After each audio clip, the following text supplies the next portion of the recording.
Good morning and welcome to Global Perspective. Ruang diskusi yang membahas isu-isu hubungan internasional dari berbagai POV.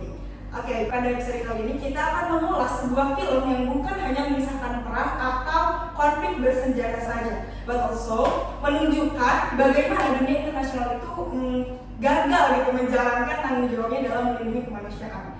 Film yang akan kita bahas adalah Serkan Susudewo, sebuah film yang diadaptasi dari kisah nyata Letnan Jenderal Romeo Dallaire, Komandan UN Peacekeeping atau United Nations Assistance Mission for Rwanda pada tahun 1994. Absolutely, film ini sering dianggap sebagai salah satu representasi paling nyata mengenai bagaimana keterbatasan mandat PBB, paling menarik kepentingan politik, negara-negara besar dan lambatnya pengambilan keputusan internasional berujung pada tragedi kemanusiaan yang luar biasa besar.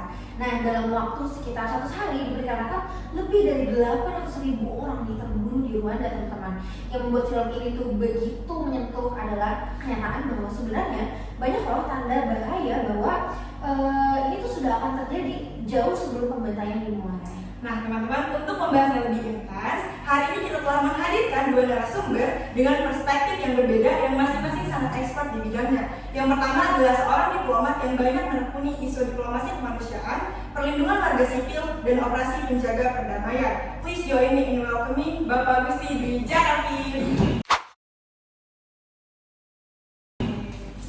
Terima kasih saudari semuanya. Sebenarnya saya sangat suka banget ya dengan suasana ruangan ini gitu. Saya sebagai diplomat yang mewakili suatu negara atau nation gitu. Karena memang dahulunya diplomat ini sebenarnya sejarah tidak itu. Itu bukan kata diplomat dulu, tapi sebagai utusan suatu kerajaan. Nah, ketika ada nation state itu diganti jadi diplomat, dan kita berdua ya berasal dari nation, yaitu hallucination. Seperti itu, itu keren banget sih sebenarnya, karena kita baru banget tahu peribahasa semacam itu, teman-teman, begitu. Dan terakhir pula, diplomat yang memiliki fokus pada hukum internasional, diplomasi multilateral, dan dinamika pengambilan keputusan di Dewan Keamanan PBB. Selamat datang juga Ibu Aminatu Juria. Terima kasih sudah hadir pada podcast kali ini. Terima kasih banyak atas kesempatan yang telah diberikan. Saya senang dapat ikut berdiskusi pada hari ini. Menurut saya tadi film yang dibahas itu sudah pernah kami tonton juga ya. Film ini menarik banget ya, apalagi fokusnya buat memperlihatkan bahwasannya dalam hubungan internasional itu keputusan itu tidak pernah sesederhana itu gitu, karena melalui proses yang sangat panjang. Nah, selalu ada persoalan hukum, ada politik, kepentingan nasional, hingga keterbatasan institusi yang saling mempengaruhi. Jadi keputusan yang dibuat dalam satu institusi, apalagi especially for PBB gitu ya, itu sangat sangat lumayan sulit gitu. Karena ya tadi banyak pertimbangan yang harus dipersiapkan. Great, baik sekali. Saya ingin memulai dari pertanyaan yang dasar ya teman-teman, yang fundamental. Setelah menonton Shake Hands with the Devil, apa pesan utama sih yang paling Anda tangkap nih Bu? Silakan Pak Gusti terlebih dahulu mungkin, boleh? Mungkin pesan fundamental pertama yang saya tangkap yang pastinya film ini memang kayak daging banget gitu. Daging gitu ya Pak. Dan absolut sinema di antara sinema yang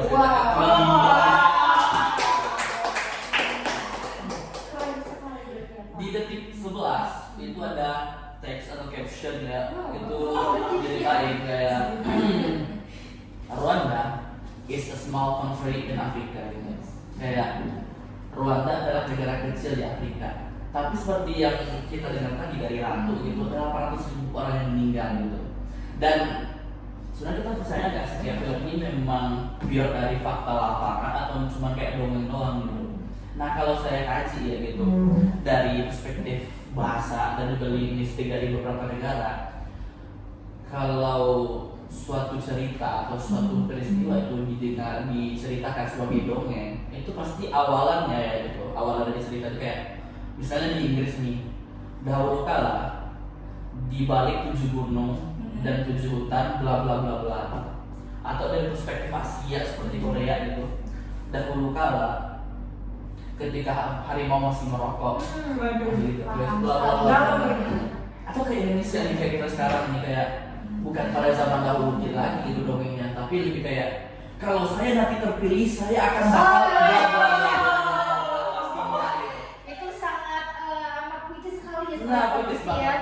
Nah tapi di film ini Rwanda is a small country in Africa, jadi langsung zap gitu. Bab gitu ya. Dan saya percaya memang peristiwa ini emang kayak hal yang sangat perlu dibahas, masih relate dengan kejadian sekarang gitu. Itu sih Okay, that's a very insightful perspective, right? Okay, so menurut Anda persoalannya itu karena kegagalan intelijen atau kurangnya informasi, atau karena para pengambil keputusan dalam merespon informasi tersebut tuh terbilang lambat gitu Pak? Sebenarnya kita dalam isu politik internasional ya gitu dan juga kemanusiaan itu ada istilahnya early warning. Wow. Tapi early warning ini nggak bisa sebagai apa ya acuan kita dalam menangani suatu peristiwa kalau tidak ada tindakan akhir yang ambil ya. Bahasanya kita mungkin kalau di tongkrongan saya ya gitu itu ada early action. Early action. Oke. Iya ada dua tuh di dalam film ini gitu. Early warningnya udah ada, tapi early actionnya telat. Oke, saya suka banget nih teman-teman sama kalimat yang tadi Pak Gusti sampaikan, yaitu early warning tanpa early action itu tuh nggak bakal menyelamatkan siapapun ya gitu. Dan saya rasa sebagaimana tadi Pak Gusti ucapkan itu memang menjadi kritik yang masih relevan ya hingga sekarang gitu. Oke, jadi tadi kita sudah mendengarkan pendapat dari Bapak Gusti. Sekarang let's move ke Bu Ami. Kalau begitu saya ingin mendengar pendapat Bu Ami. Apakah Bu Ami sependapat bahwa kegagalan utamanya itu berada pada kurangnya political will? Iya, betul. Saya setuju sekali. Tapi saya ingin menambahkan satu dimensi lagi. Bahwasanya seringkali publik melihat seolah-olah itu PBB adalah satu aktor yang dapat mengambil keputusan sendiri. Padahal kenyataannya nggak demikian. Banyak aktor yang mempengaruhi dari pengambilan keputusan di PBB tersebut. Nah, PBB itu merupakan organisasi yang keputusan pentingnya ini sangat bergantung pada negara-negara anggotanya, khususnya Security Council atau Dewan Keamanan yang kita tahu gitu ya. It means ketika negara-negara besar tidak mencapai kesepakatan, organisasi tersebut ikut mengalami kebuntuan gitu, karena tadi ya kesepakatannya itu susah diambil sama beberapa negara-negara anggota tersebut. Nah, jadi menurut saya film ini bukan hanya menggambarkan kegagalan PBB, film ini juga menggambarkan kegagalan negara-negara lainnya. Dan di sini juga ada beberapa alasan gitu, mengapa ketidakadaan kemauan politik ini menjadi faktor penentu. Yang pertama itu ada kalkulasi kepentingan nasional yang transaksional. Nah, Rwanda ini bagi sebagian besar kekuatan global saat itu dianggap tidak memiliki nilai strategis yang sepadan dengan risiko politik yang ada dan finansial dari sebuah intervensi militer. Nah, selanjutnya juga yang kedua adalah ketakutan akan opini publik domestik. Nah, tragedi di Mogadishu, Somalia, ini membuat Amerika Serikat itu sangat enggan gitu terlibat dalam konflik Amerika lainnya. Kenapa? Karena ketakutan para pemimpin politik terhadap reaksi pemilih domestik jika ada tentara mereka yang pulang dalam peti mati gitu. Karena kalau misalnya kita intervensi ke sana, pasti kan kita kirimkan tentara ya ke suatu negara yang konflik gitu. Nah, khawatir kalau dalam pengiriman tentara tersebut gitu ya, ada reaksi pemilih domestik di sana, itu takut ada nanti tentara mereka yang pulang dalam keadaan peti mati gitu. Nah, selanjutnya itu yang ketiga adalah manipulasi semantik demi menghindari kewajiban hukum. Apa itu? Maksudnya adalah keengganan politik ini terlihat sangat jelas ketika negara-negara anggota Dewan Keamanan PBB itu secara sengaja menghindari penggunaan kata genosida gitu ya. Karena kita tahu gitu bahwasanya kata genosida ini sudah disebut di ICC juga itu kan pembunuhan secara massal ya, dan memang biasanya ini dan salah satu aktor yang terlibat di sana pelakunya itu kan adalah salah satu anggota Dewan Keamanan PBB gitu. Nah, kata genosida ini di bawah konvensi genosida PBB 1948 dijelaskan di sini bahwasanya penyebutan kata genosida di situ ya, apalagi di speech para diplomat ataupun suatu petinggi negara, di situ tidak menyebutkan genosida, berarti di situ ada kepentingan politik, ya, dan taktik politik untuk melepaskan diri dari tanggung jawab hukum internasional, seperti itu. Berarti bisa dapat diartikan ya Bu Ami, kita tuh tidak bisa begitu saja gitu mengatakan PBB gagal, karena pada akhirnya PBB itu bertindak berdasarkan keputusan politik negara-negara anggotanya, berarti berbalik kepada negara anggota itu sendiri ya Bu Ami. Iya, betul.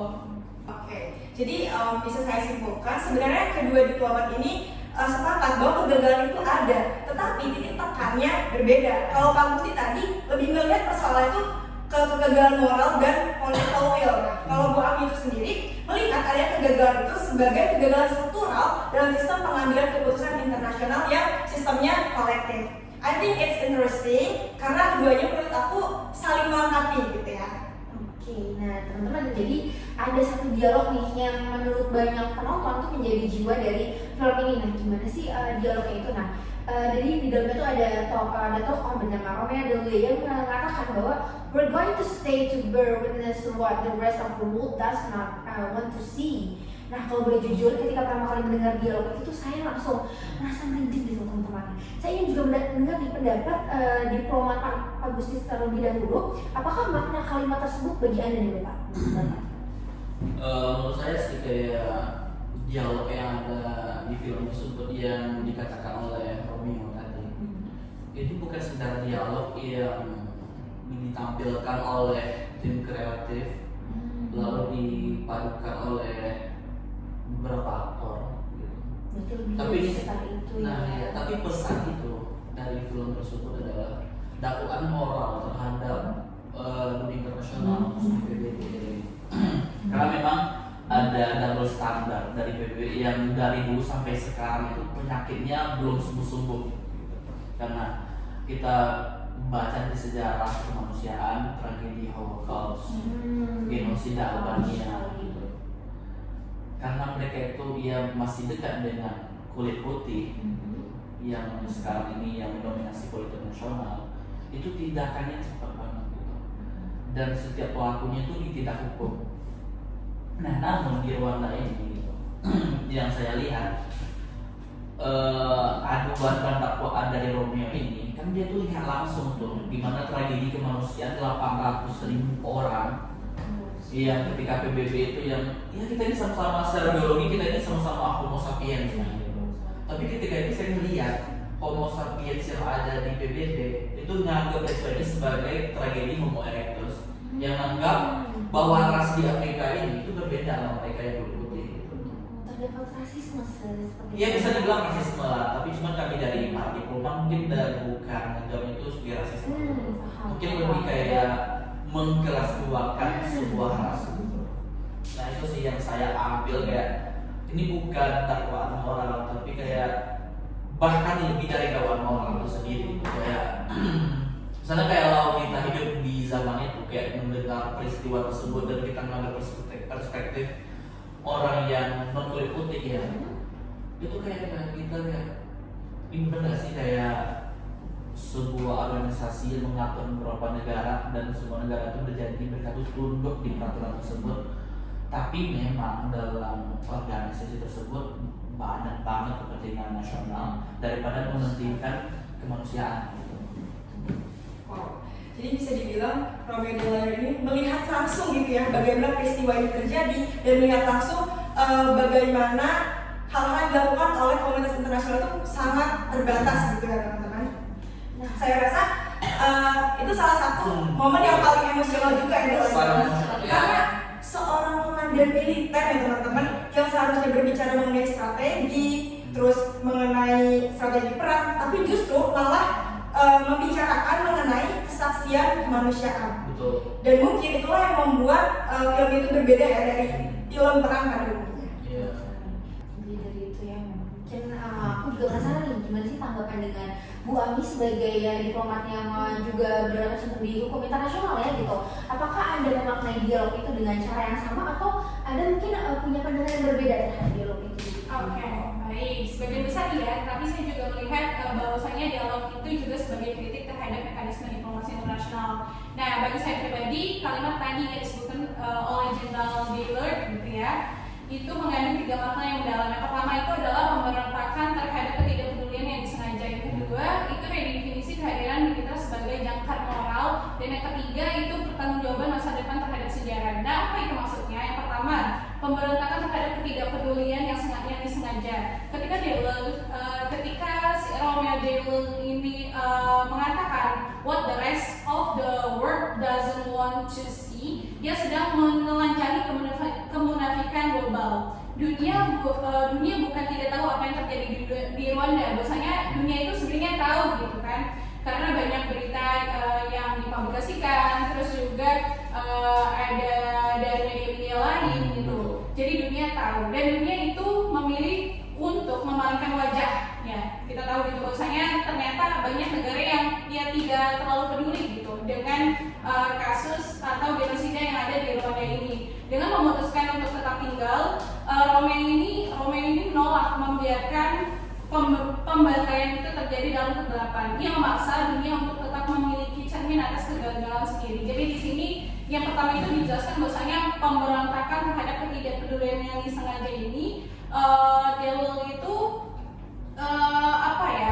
mau menjelaskan gitu kepada banyak negara bahwasanya Rwanda itu perlu diperhatikan gitu, karena ada penyimpangan moral gitu di situ, yang termasuk di dalamnya adalah genosida. Yang kedua adalah redefinisi dari kehadiran militer sebagai jangkar moral. Nah, ketika mandat politik ini telah lumpuh, mandat politik PBB ini telah lumpuh gitu ya, senapan mereka tidak boleh menembak dan pasukan terus dikurangi. Kekuatan utama yang tersisa adalah benamir, bukanlah kekuatan militer, melainkan kekuatan saksi mata. Betul tadi saksi gitu ya, yang di situ ada para prajurit, jenderal gitu, dan beberapa kombatan yang terlibat di sana gitu, yang terlibat dalam kasus tersebut gitu. Dan kehadiran mereka di sana memastikan bahwa para pelaku genosida itu tahu bahwa dunia sedang melihat, dan para korban tahu bahwa mereka tidak sepenuhnya ditinggalkan oleh kemanusiaan.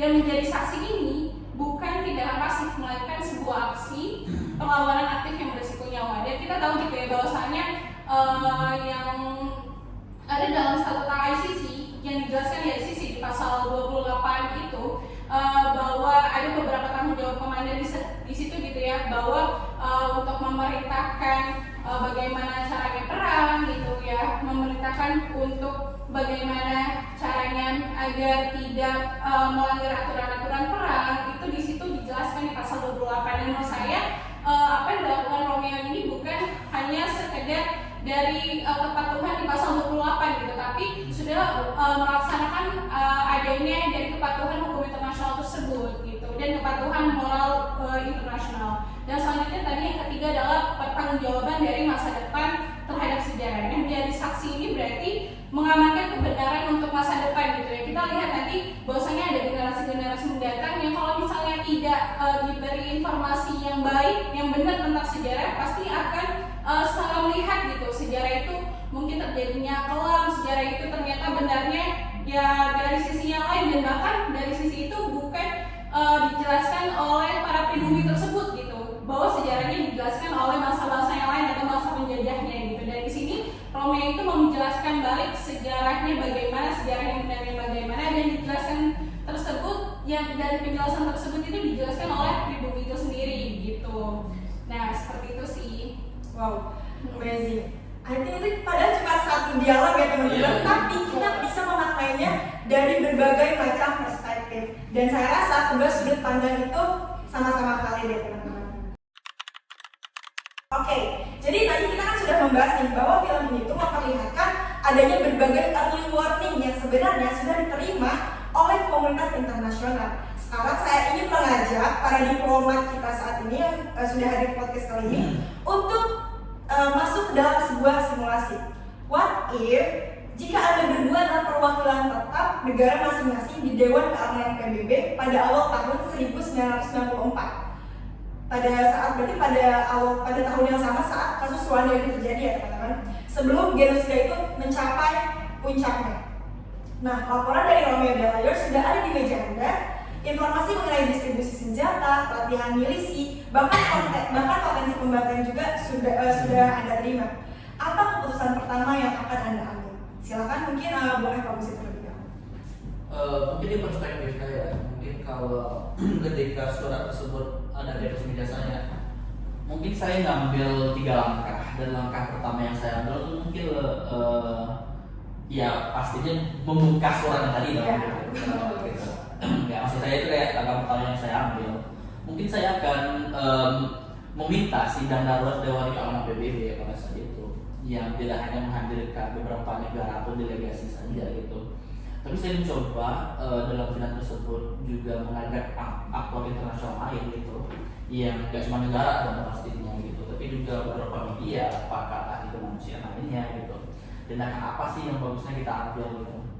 Yang kedua itu yang pastinya sih ya, mungkin saya akan menawarkan dalam sidang tersebut ya seperti ya ke dalam film tersebut kayak Romeo tadi itu kekurangan personel, kekurangan logistik, kekurangan dan hal sebagainya, pendukung utamisnya gitu. Mungkin saya akan menambah jumlah personelnya gitu, dan tidak hanya mengirim personel tersebut dari negara-negara yang big country aja gitu, tapi juga dari negara-negara berkembang yang memang merasakan bagaimana rasanya terintimidasi kehidupan yang tidak tenang akibat penjajahan sebelumnya gitu. Lalu penambahan kendaraan lapis baja, logistik, dan kalau bisa saya mungkin akan mengajak para media ya yang mungkin terkenal pada zaman itu, yang mungkin kita mengenal kan sekarang kayak CNN, TVO atau segala macam gitu. Kayak setiap company media itu mengutus suatu rombongan atau utusannya ke Rwanda tersebut untuk meliput tragedi kemanusiaan yang ada di situ, biar semua negara itu aware gitu. Karena memang di film ini kan memang konflik dari Tutsi dan Hutu ini itu udah parah banget kan, karena udah genosida suatu ras di muka bumi gitu. Dan yang ketiga mungkin terakhir yang mungkin saya ambil itu kayak mendorong supaya Dewan Keamanan PBB untuk mengembargo senjata dan sesi diplomatik terhadap aktor pelaku dan khususnya para pemasok gitu. Karena memang di konflik seperti itu Afrika tuh belum punya loh industri persenjataan, industri amunisi, industri yang berkaitan dengan militer. Pasti mereka tuh mengambil senjatanya dari negara-negara yang udah maju kan. Mungkin saya akan mendorong penyelidikan negara mana aja sih yang masuk senjata gitu. Dan kalau bisa organisasi bahkan individu yang terlibat dalam masuk senjata itu diembargo secara ekonomi, baik rekeningnya, baik aksesnya terhadap keuangan gitu. Jangankan untuk modal dia berinvestasi gitu. Kalau bisa embargonya untuk membeli teh aja itu nggak bisa gitu. Kalau bisa waktu itu. Ya cuman kita dari sebagai diplomat sendiri memang ada terkendala beberapa ini sih kayak kedaulatan negara, terkendala dengan regulasi pemerintah yang berbeda-beda gitu. Tapi ini udah hal yang mungkin ketiga langkah ini merupakan suatu langkah yang mungkin bisa jadi opsional nantinya jika ada konflik-konflik lain yang mungkin opsinya sangat bagus sih bagi rekomendasi PBB. Nah, sepertinya saya menangkap nih suatu kata kunci ya dari jawaban Bapak Gusti sendiri, yaitu pencegahan. Artinya menurut Anda seorang diplomat seharusnya tidak menunggu kan sampai genosida benar-benar terjadi untuk kerja, tapi bagaimana ya Pak Gusti? Seperti yang sudah Pak Gusti sendiri katakan bahwa terdapat kendala, tantangan dan lain sebagainya macamnya gitu. Bagaimana Bapak bertindak bahwa diplomat seharusnya tidak menunggu sampai genosida itu terjadi gitu? Jadi saya selalu menafsirkan diplomasi itu dalam angka-angka ya. Diplomasi itu bukan hanya penjabat tangan, pesta dan delegasi lain gitu, tapi diplomasi itu dalam diwujudkan dalam angka-angka keberhasilan dari diplomasi yang dilakukan gitu. Dan dalam film ini di konflik Tutsi dan juga Hutu ini sebenarnya ancaman terbesar itu bukan militer atau bukan senjata yang dipakai gitu, kejahatan perangnya gitu. Tapi ancaman terbesarnya adalah waktu gitu. Kalau kita berdiplomasi yang regulasinya banyak, yang harus meyakinkan berbagai pihak dan juga aktor gitu, pasti membutuhkan waktu yang lama. Nah seharusnya dalam konflik ini kita tuh bukan mengedepankan politik, mengedepankan kedaulatan negara masing-masing atau politik nasional negara masing-masing, tapi bagaimana kita tuh mengedepankan kemanusiaan gitu. Karena memang tugas atau inti utama dalam diplomasi itu bukan hanya sekedar ekonomi dan juga jabatan tangan, tetapi diplomasi itu adalah hal yang menentukan hidup dan matinya seseorang. Berarti dalam dunia diplomasi bisa dikatakan time is matters ya teman-teman. Iya, betul. Kalau misalkan setiap hari terjadi keterlambatan, berarti semakin banyak juga nyawa yang akan hilang. Iya. Mengerikan. Nah, oke. Tapi nih saya tertarik sama satu hal. Banyak orang yang mungkin akan bertanya, bukankah usulan tersebut berpotensi dianggap sebagai bentuk intervensi terhadap kedaulatan Rwanda? Saya ingin mendengar pandangan Ibu Ami. Apakah Anda akan mengambil keputusan yang sama? Oke, secara prinsip saya sepakat bahwasanya masyarakat sipil harus dilindungi. Ya, dan itu juga tertulis gitu di hukum internasional terkait tentang perang. Kalau yang boleh diserang itu hanyalah kombatan itu ya yang militer gitu yang terlibat di sana, dan termasuk juga adalah tentara-tentara bayaran. Nah, yang masyarakat sipil bagaimana? Masyarakat sipil harus dilindungi dan semua haknya itu harus terpenuhi gitu. Dan tidak boleh menyerang objek sipil gitu, yang boleh diserang adalah objek militer. Dan di situ masyarakat sipil ini kan tidak ikut serta gitu dalam peperangan ini, dalam adanya tembak menembak ini gitu, pemegangan senjata. Jadi ya harusnya dilindungi gitu. Nah, namun sebagai diplomat saya juga harus mempertimbangkan realitas hukum internasional dan dinamika politik di Dewan Keamanan PBB. Dalam praktiknya, keputusan seperti memperluas mandat atau mengirim tambahan pasukan tidak bisa dilakukan secara sepihak.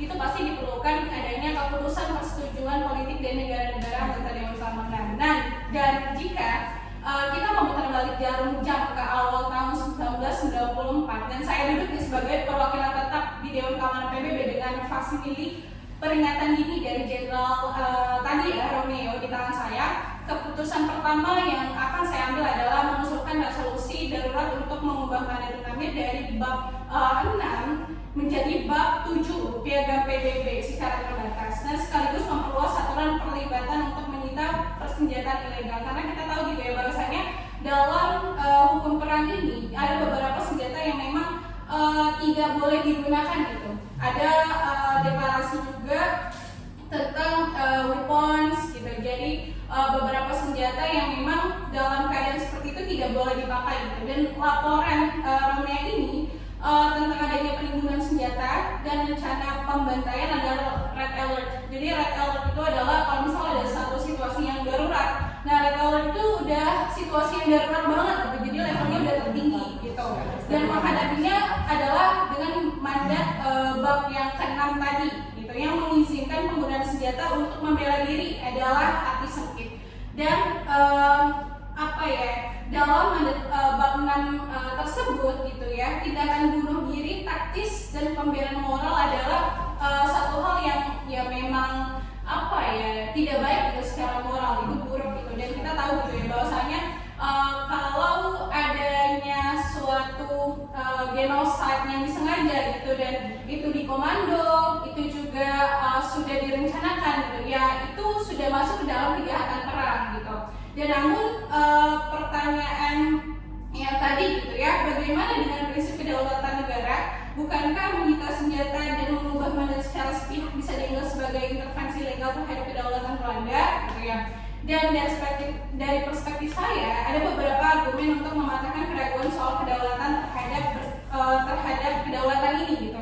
Dan ini bisa bertumbuh dalam 3 hal. Yang pertama, kedaulatan itu bukan tameng untuk genosida. Kedaulatan negara itu bukanlah hak absolut yang tanpa batas. Kedaulatan inherent dengan kewajiban negara itu harusnya untuk melindungi rakyatnya gitu, bukan malah melanggar hak dan hak-hak yang didapat oleh rakyatnya tersebut gitu.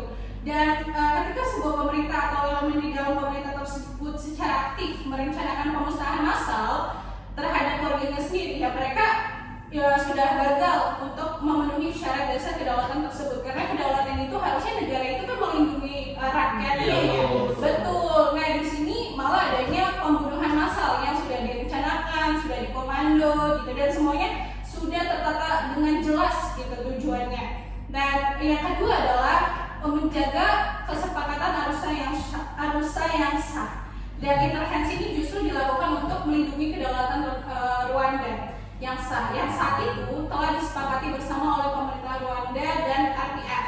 RPF ini adalah Front Patriotic Rwanda dalam kesepakatan damai di Arusha yang tadi ya.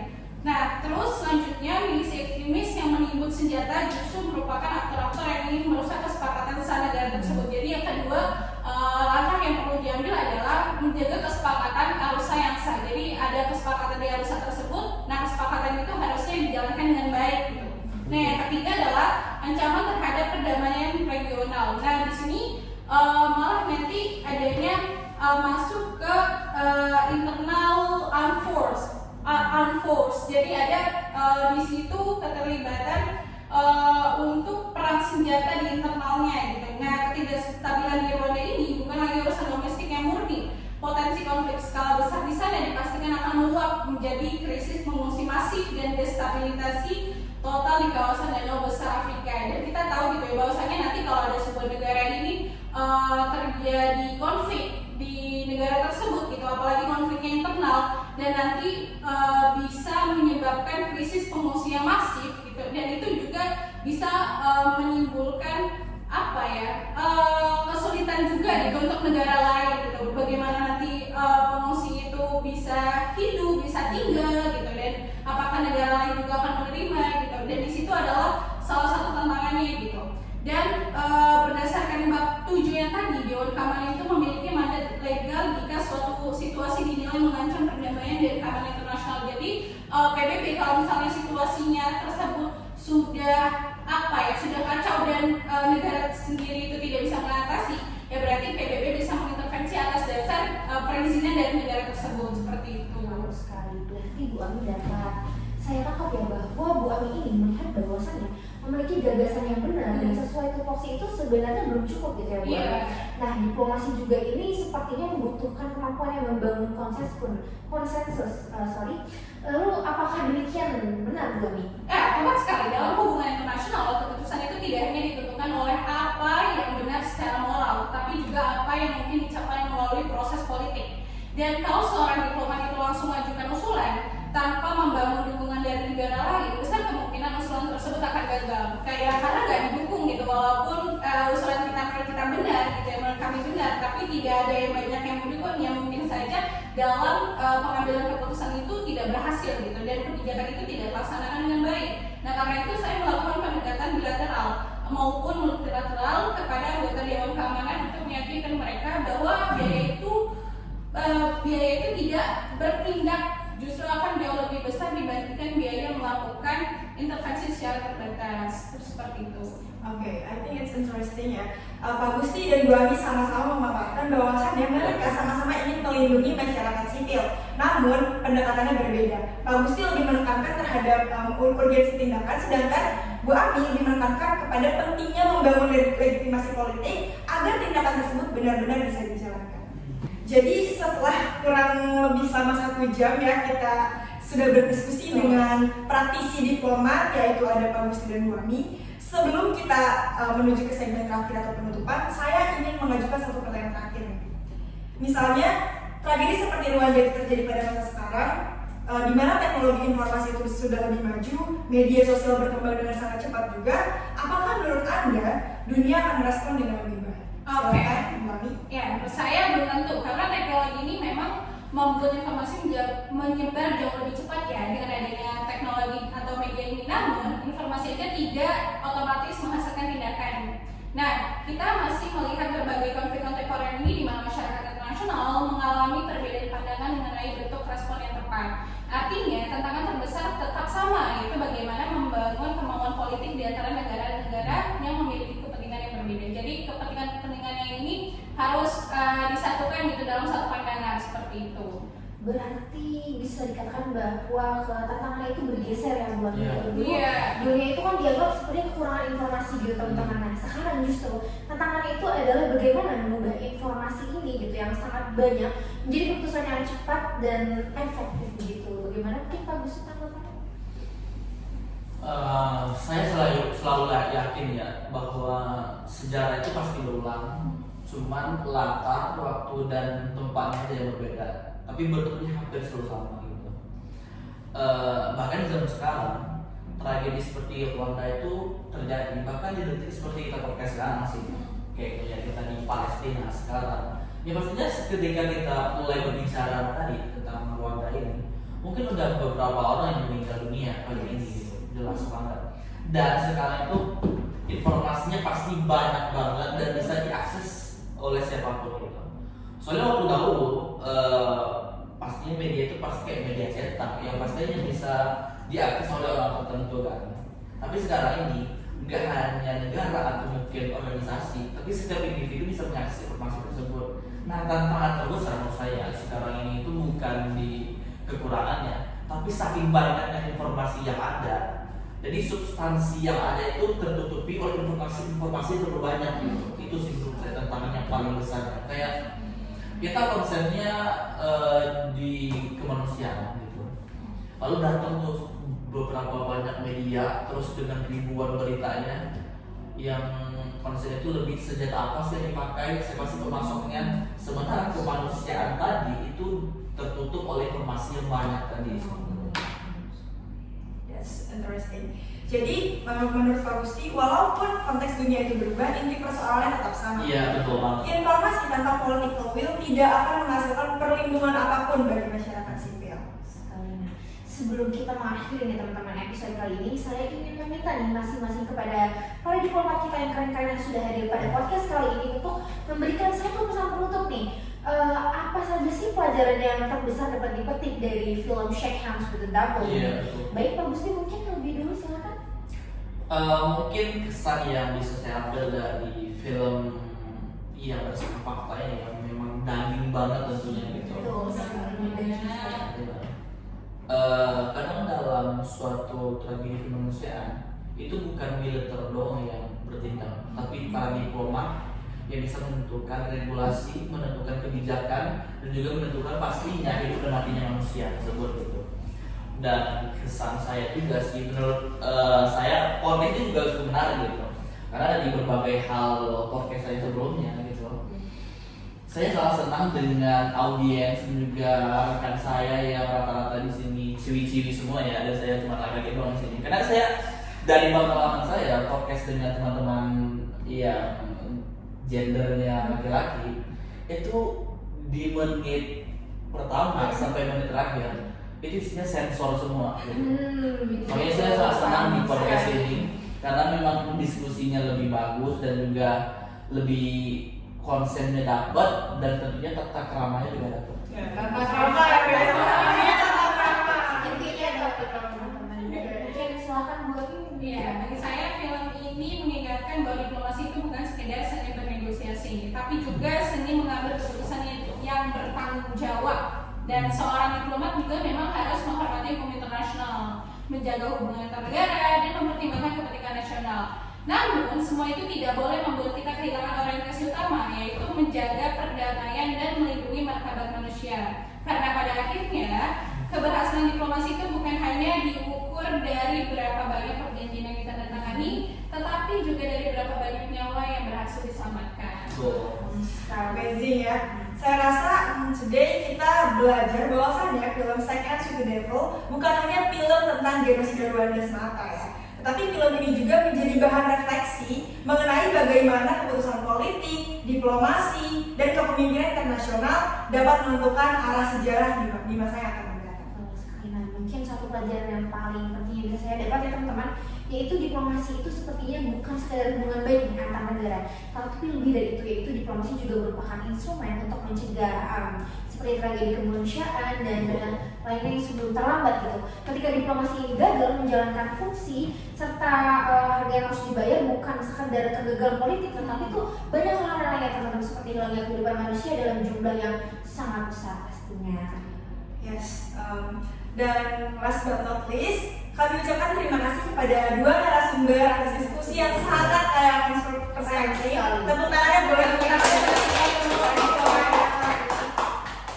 Semoga podcast kita pada hari ini mengingatkan kita bahwasannya seorang diplomat bukan hanya mewakili negaranya di forum internasional, tetapi juga memikul tanggung jawab moral untuk mendorong perdamaian, mencegah konflik, dan melindungi kemanusiaan. Saya Nabila Rizkia dan saya Marata Solehan. Terima kasih telah menyimak episode pada kali ini. Sampai jumpa di episode selanjutnya. Stay informed, stay critical, and remember diplomacy matters before the first shot is fired. Sampai jumpa teman-teman semua.